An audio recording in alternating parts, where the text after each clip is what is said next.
Hey guys, it's Joshua with Spearfront. How you doing? Right? So today we're going to talk about something that I'm sure you're aware of. The prime mover argument comes from Aristotle. I think Aquinas touched on it, and several others have contributed to it over the centuries. That's what we're going to talk to you today about. This is the first in a series of videos that I'm gonna give to you, and with each of these, I hope that you see something in it you've never seen before. If you haven't looked at my Clockmaker of Clockmakers video, you should probably go ahead and watch that, because you're going to see that what is considered the watchmaker argument is lacking, and the way I present it with what we know of physics and the universe today paints a much better picture of the enormity of the clockmaker argument. And throughout each of these, they will paint this picture of the universe and of God, and the requirements that we have to understand. And once we see these requirements and we see the magnitude, we're going to have a choice to make, and the choice is going to be very obvious. Screamingly obvious. And so this is going to be the first in the series, guys. This is a production of Spearfront, so go to spearfrontapologetics.com. That's us. That's what we do. You can reach out to me there. Okay, like us, share us, do all that good stuff for me. Right, get the notifications, all that good stuff. YouTube, we got our YouTube channel. We're on Facebook as well. So yeah, definitely get in touch with me. I'd be more than happy to talk to you about anything.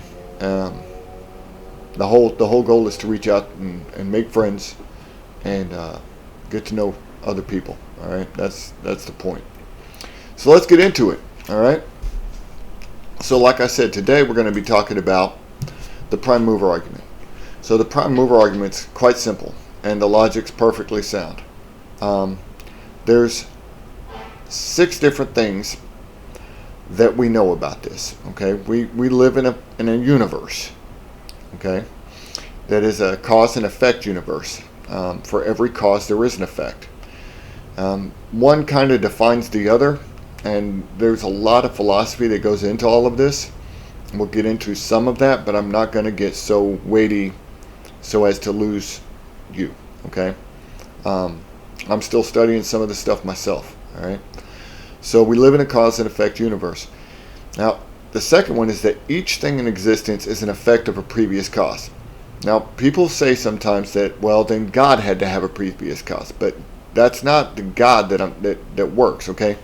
Any God that creates the universe exists prior to the universe and is not subject to its laws. Okay. He also has to be infinite, and that gets really deep. You'll see that as I go through these series. And so any God that requires a cause cannot cause the universe. That's where that road ends. All right. Each cause is outside of the effect. All right. That one's really important. You don't. Well, we'll get into that here in a minute. The universe does exist. That's pretty obvious. Okay? The universe had a cause. It had to.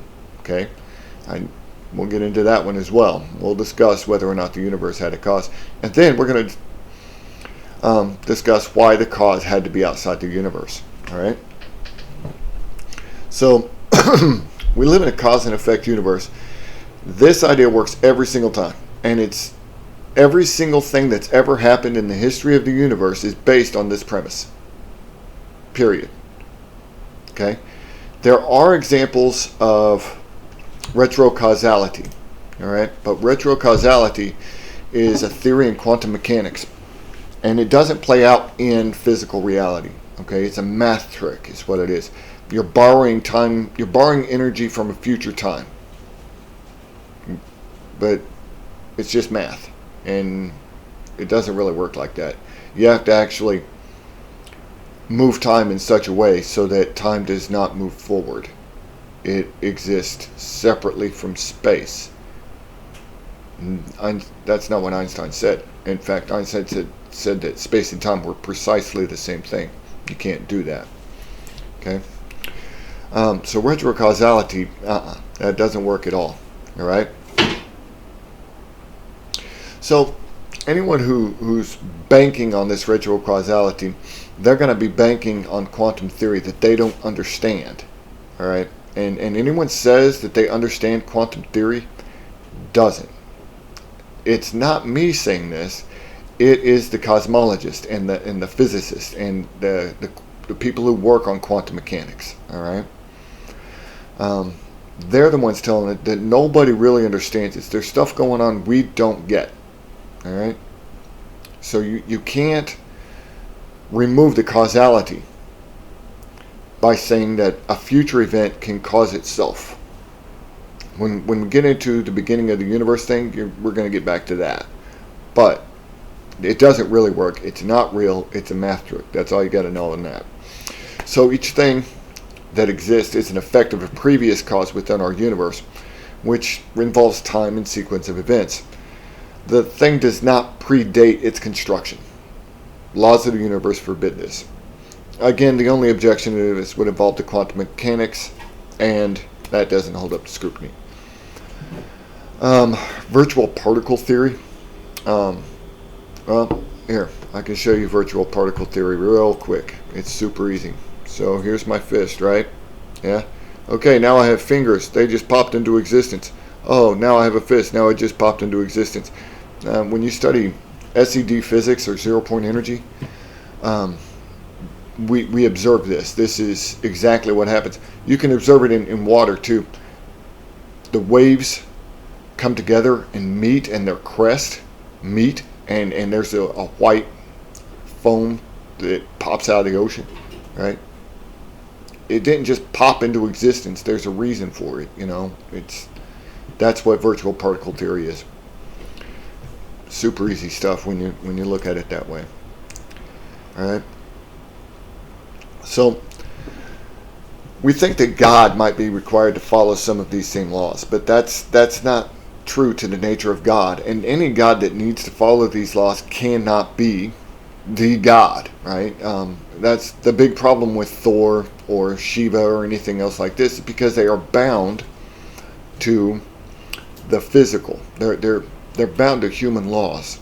All right? Any God that is bound to human laws cannot create human laws, because the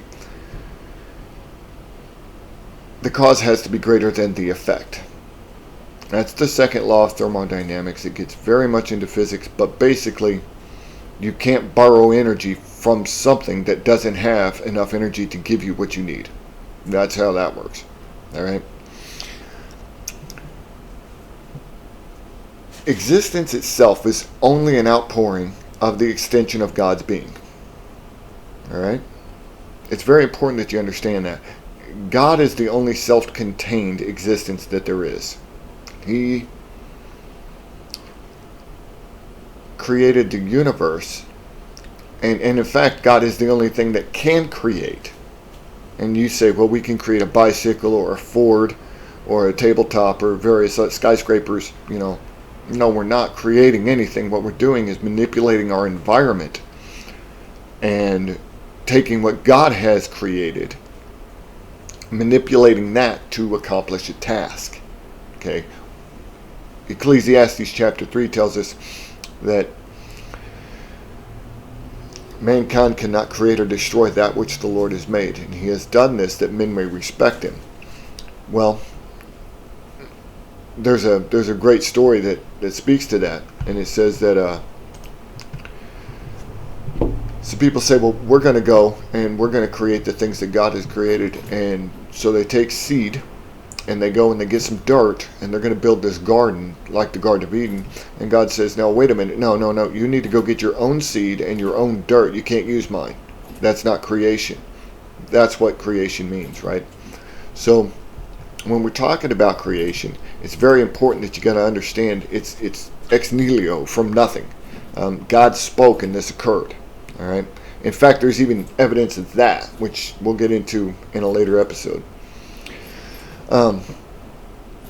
So each cause has to be outside the effect. All right. This involves Pauli's exclusion principle, where two fermions cannot occupy the same space. Basically, to transmit energy, the act of transmission itself requires two different points in space-time, and therefore cannot be self-actuating. That's physics for a thing cannot cause itself. All right. It's also known as kausui or self-causality. It can't exist in physical reality. It just can't. Space-time duality does not allow for the same space to be occupied by different matters. Pauli's exclusion principle forbids this. All right. That's, it's about a 200 series physics class. Pretty simple, really.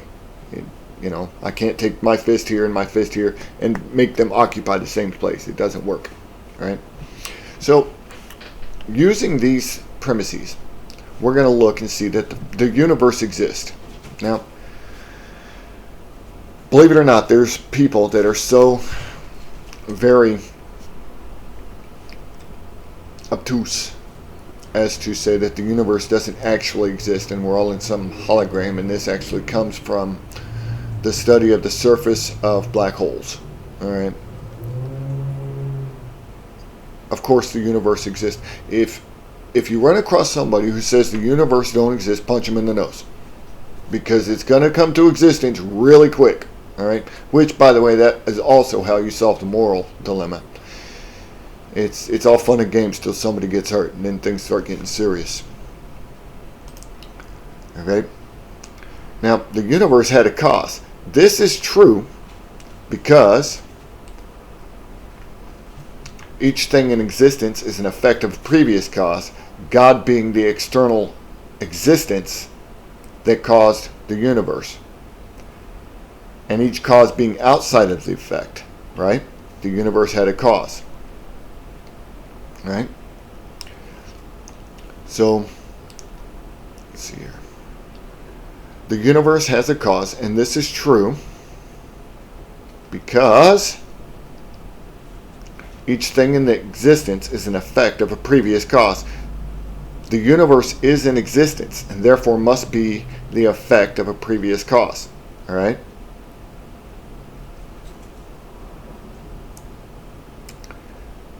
The universe had a cause because the universe exists. Okay? The cause must be outside of the universe, right?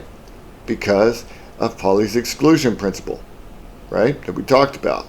You can't, a thing can't cause itself.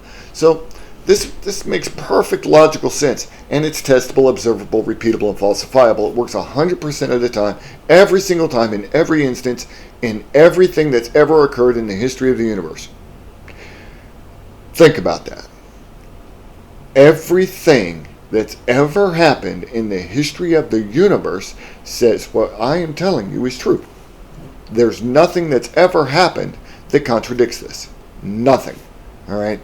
The weight of this argument is the sum of every event that's ever occurred in the history of the universe. Every time an electron moves to a higher orbit around the nucleus of an atom, every time you sneeze, every time a particle of dust moves from point A to point B in the deepest regions of space, every occurrence that has ever transpired within the universe is evidence that the universe had a beginning, and the beginning is outside of the universe.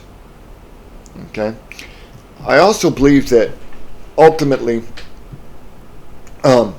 like I said, the cause has to be greater than the effect, and so God has to be greater than the universe.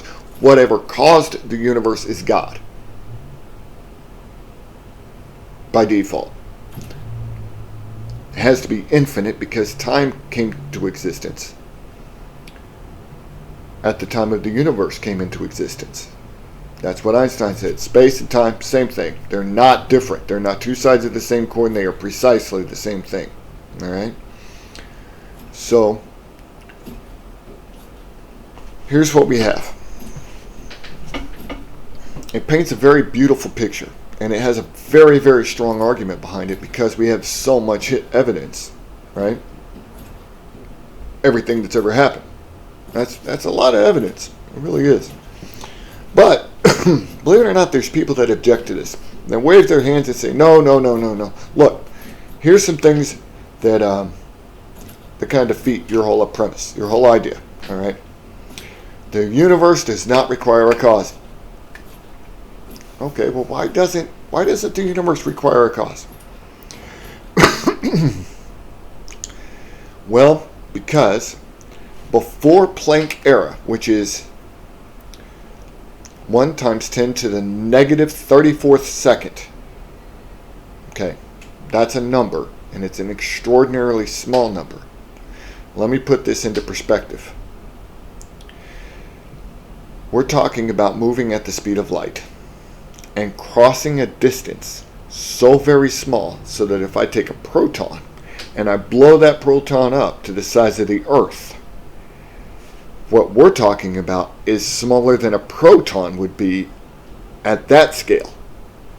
All right? Or 1 times 10 to the negative 20th the size of a proton. That's itty bitty, guys. That's really, really, really tiny, right? The amount of time light, at the speed of light, it takes to cross that distance. Okay, you can refer to this as the very first insignificant moment. You take the first moment, divide it by as many as you possibly can, and in one of those pieces, that would be what we're talking about here, okay? That's the little tiny piece of time we're talking about, all right? But the reason that's important is because quantum mechanics doesn't work at that level. Gravity doesn't work at that level. Newtonian physics, nothing works at that level. When you get to that small a piece of time, nothing works because nothing can happen because energy cannot move from this place to that place. There's no time, there's no space, and there's no matter. Okay? So how, if you don't have time, space, or matter, and you can't transverse energy, how can you cause a universe? You can't. Well, they add an infinite amount of time there. But time doesn't exist at that level, and that's the problem. Matter didn't exist at that level. They agree with that. Space didn't exist at that level. They agree with that. Well, time is part of that.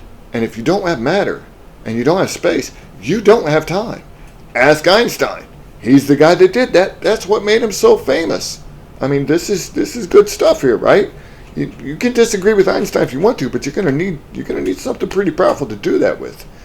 You can't just magically say an infinite amount of time, poof, multiple infinite universes.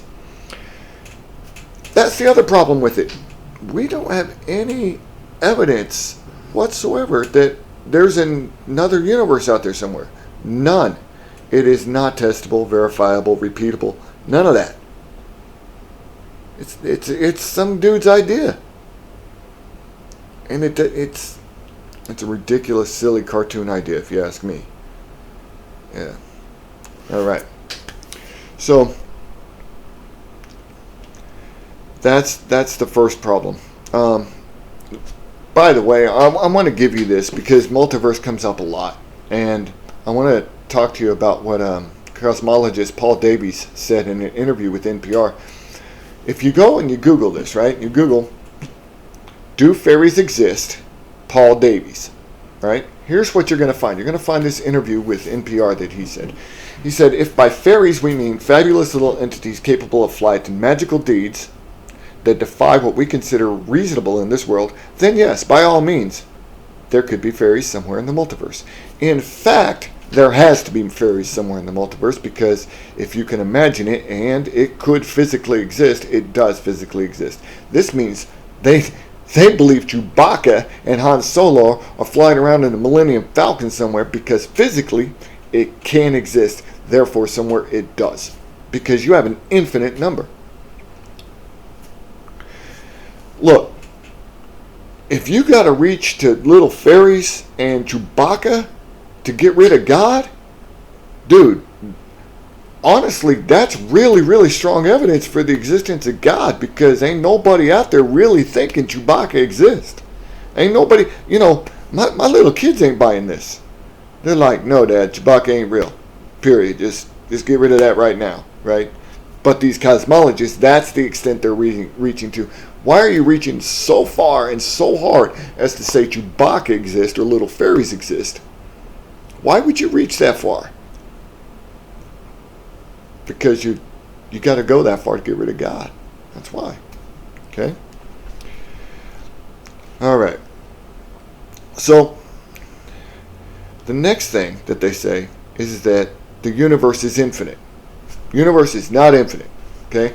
And we know that for a lot of reasons. So, an infinite universe doesn't have entropy problems. Okay? And there's a couple ideas how they try to get around this. What they do is they say, okay, boom, big universe, okay, whoop, right? The bouncing universe theory. The problem is we have no evidence of that whatsoever. In fact, all the evidence that we have says that we're going to heat death. That's what the evidence says. That's cosmology, modern physics. And guys, we can measure this stuff really, really, really well. We're guessing, but it's a good guess. It is. And it's been verified like 6 different kinds of ways, It isn't that we took this measurement and that says this is what's happening. No, we took this measurement and that says it, and this other measurement and that says it, and we took this series of measurements and that also says it.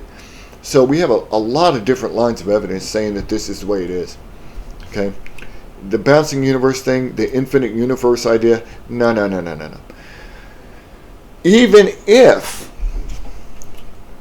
they want to go with the universe or multiverse theory, the bouncing universe theory, all this stuff, right? And they want to start with the infinite amount of time. We have a problem. It's called the GBV theorem, right?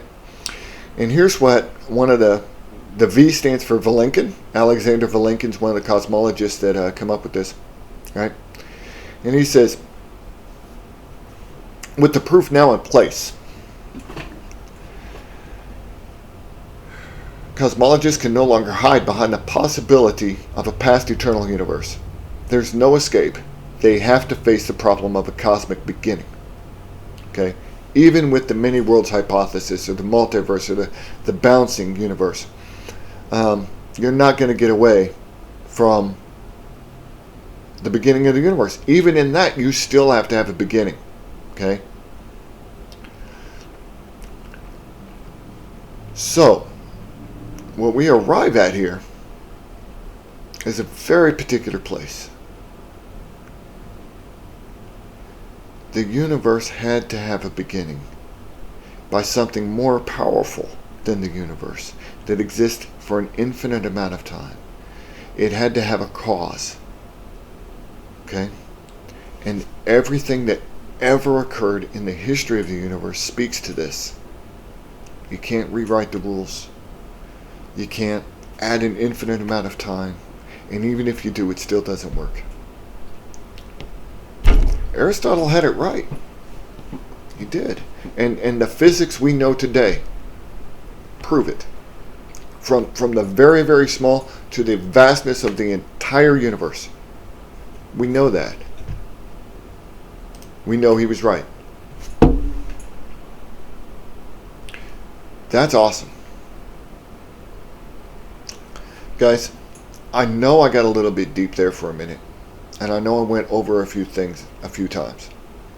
But that's because it was kind of deep, right? And I would rather go over it a few times and everybody get the message than leave a bunch of question marks bouncing around in your head. But maybe that's not such a bad thing, right? I mean, if you got questions, talk to me about it. Yeah? Go to spearfrontapologetics.com. My phone number's right there at the top of the very first page, right? That little bubble that pops up, that's my cell phone. Yeah, you can actually text me right then and there. If I'm free at the moment, I'm definitely going to get back to you right then and there. We're just going to sit there and have a nice chat. All right? Yeah, I do that. Happens more often than you think. Email me, spearfrontministries@gmail.com. Call me. That's cool. All right? Again, guys, like, share, notifications, all that good stuff, right? Do the Facebook thing, do the YouTube thing. If you're in the Jacksonville area, don't be surprised if I say, hey, come on, I'll buy you a cup of coffee. We'll go hang out for a little bit. Love each other. Love God. If you'll do those two things, it'll change your whole world. It will. I love you guys. Bye.